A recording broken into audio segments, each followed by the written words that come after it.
harap kalian tetap dalam keadaan sehat dan masih tetap dalam keadaan semangat untuk mengikuti pembelajaran kita yang sistem daring ini. Nah, kita bertemu kembali di video pembelajaran yang ke-6. Nah, ini juga yang ke-6 ya, sudah banyak. Nah, di video pembelajaran kali ini kita akan membahas materi yang baru. Nah, namun sebelum memulai pembelajaran, seperti biasa, mari kita berdoa menurut ajaran agama dan kepercayaan kita masing-masing. Doa dimulai. Doa selesai. Nah, di video pembelajaran kita kali ini, kita akan membahas materi tentang sistem reproduksi pada tumbuhan.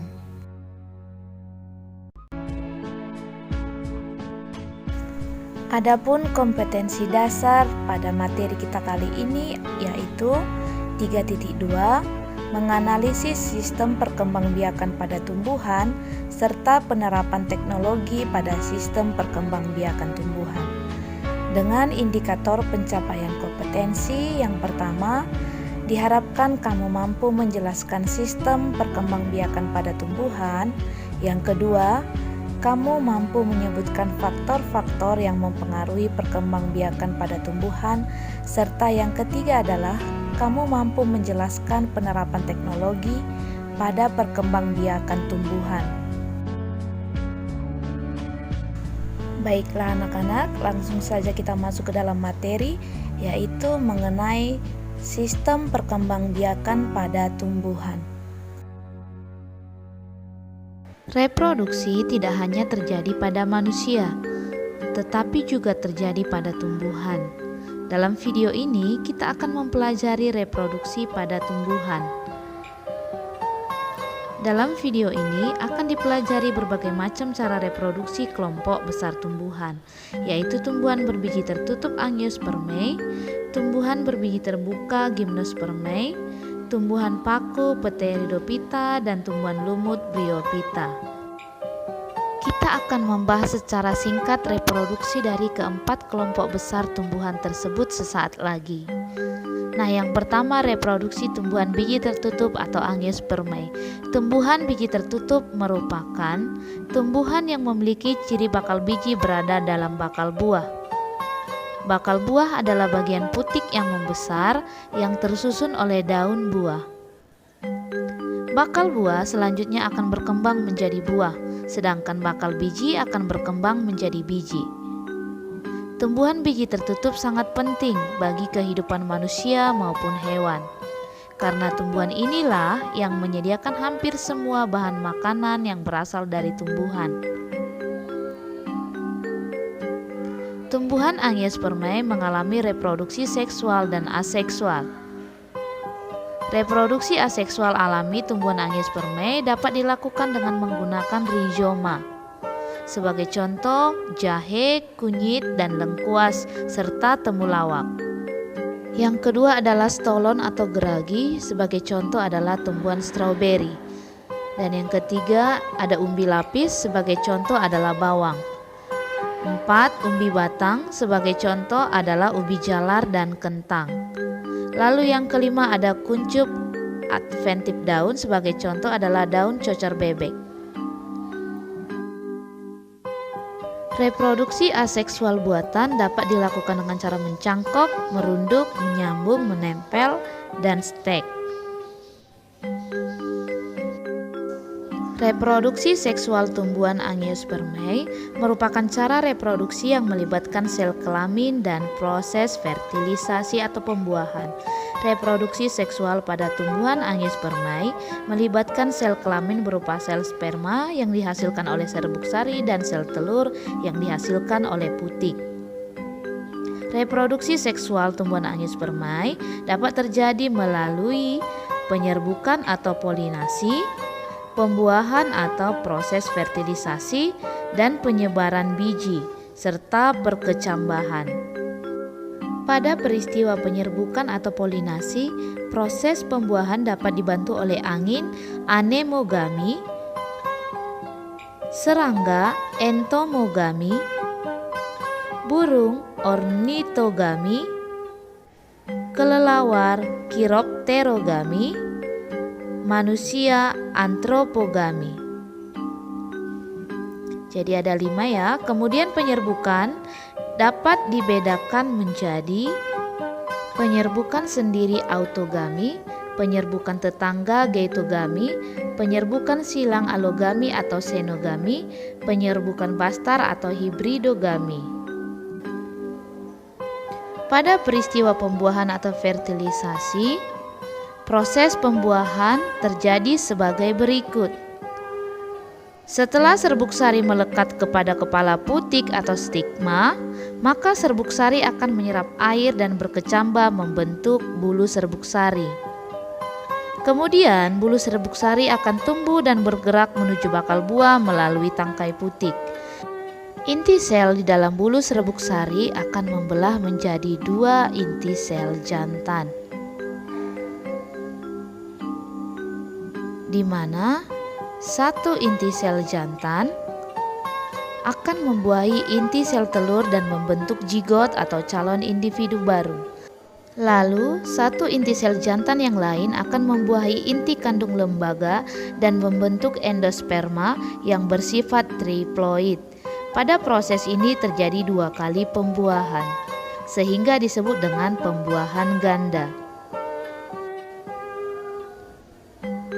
Penyebaran biji. Penyebaran biji dapat meningkatkan peluang untuk tumbuh dan berkembang menjadi individu baru. Dalam prosesnya, penyebaran biji dapat dibantu dengan perantaran angin yang disebut dengan istilah anemokori. Lalu dengan perantaraan air atau hidrokori. Penyebaran biji dengan bantuan hewan disebut zookori dan penyebaran biji dengan bantuan manusia disebut antropokori.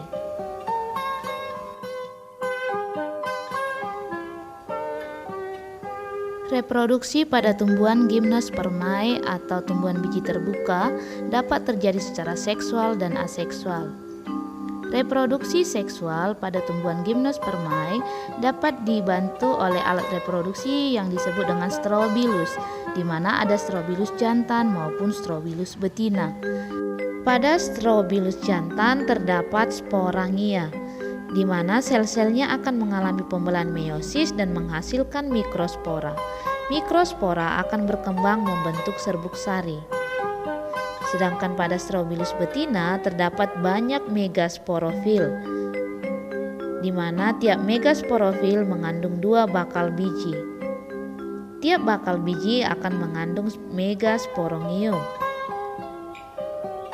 Megasporongium akan mengalami pembelahan meiosis dan menghasilkan megaspora. Inti megaspora akan mengalami pembelahan mitosis dan membentuk sel telur.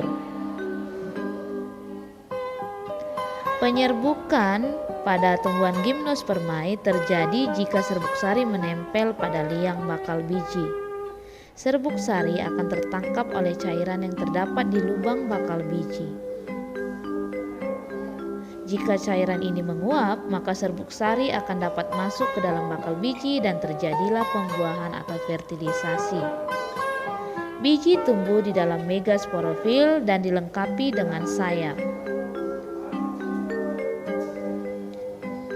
Tumbuhan gimnospermae juga dapat bereproduksi secara aseksual, misalnya tumbuhan pakis haji dan tumbuhan pinus. Tumbuhan pakis haji dapat bereproduksi dengan menggunakan tunas yang disebut bulbil, sedangkan tumbuhan pinus dapat berkembang biak dengan menggunakan tunas akar. Tumbuhan paku atau Pteridophyta mengalami tahap gametofit dan tahap sporofit. Reproduksi seksual terjadi dalam tahap gametofit, di mana dihasilkan sel kelamin jantan dan sel kelamin betina yang akan mengalami proses fertilisasi. Tahap selanjutnya adalah tahap sporofit, yaitu dimulai ketika zigot yang dihasilkan dari proses fertilisasi yang tadi akan tumbuh menjadi tumbuhan paku yang dapat menghasilkan spora. Yang terakhir adalah tumbuhan lumut atau bryophyta. Tumbuhan lumut juga mengalami reproduksi seksual dan aseksual pada 1 kali siklus hidupnya.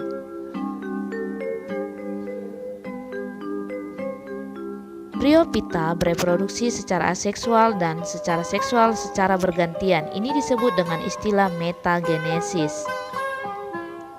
Reproduksi aseksual terjadi melalui pembentukan spora. Spora ini dihasilkan dari sporangium atau kotak spora. Spora yang dihasilkan adalah spora haploid. Spora ini kemudian akan tumbuh menjadi protonema. Adapun reproduksi secara seksual pada tumbuhan Bryophyta yaitu dengan cara penyatuan gamet betina yang dihasilkan oleh Archegonia berupa sel telur dan gamet jantan yang dihasilkan oleh Antheridia berupa sperma. Sperma akan bergerak menuju sel telur di Archegonia dengan perantaraan air. Kemudian pertemuan sel telur dan sperma akan menyebabkan terjadinya fertilisasi yang menghasilkan zigot. Zigot akan membelah secara mitosis dan membentuk sporongium. Sporongium akan terus berkembang menjadi sporofit yang diploid. Dan siklus tersebut akan terjadi berulang-ulang dalam proses metagenesis. Nah, baiklah anak-anak ibu semuanya, demikianlah penjelasan ibu dalam video pembelajaran kita hari ini. Ibu berharap kamu dapat memahami, dapat mengerti apa yang disampaikan dalam video pembelajaran kita hari ini.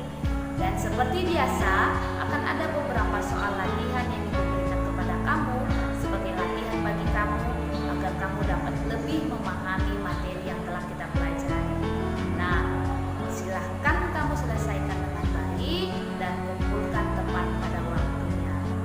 Untuk mengakhiri video pembelajaran kita hari ini, karena kita telah memulai dengan doa, maka mari kita tutup dengan doa menurut ajaran agama dan kepercayaan kita masing-masing. Doa dimulai. Doa selesai. Demikianlah pembelajaran kita kali ini. Sampai jumpa di video pembelajaran kita yang berikutnya.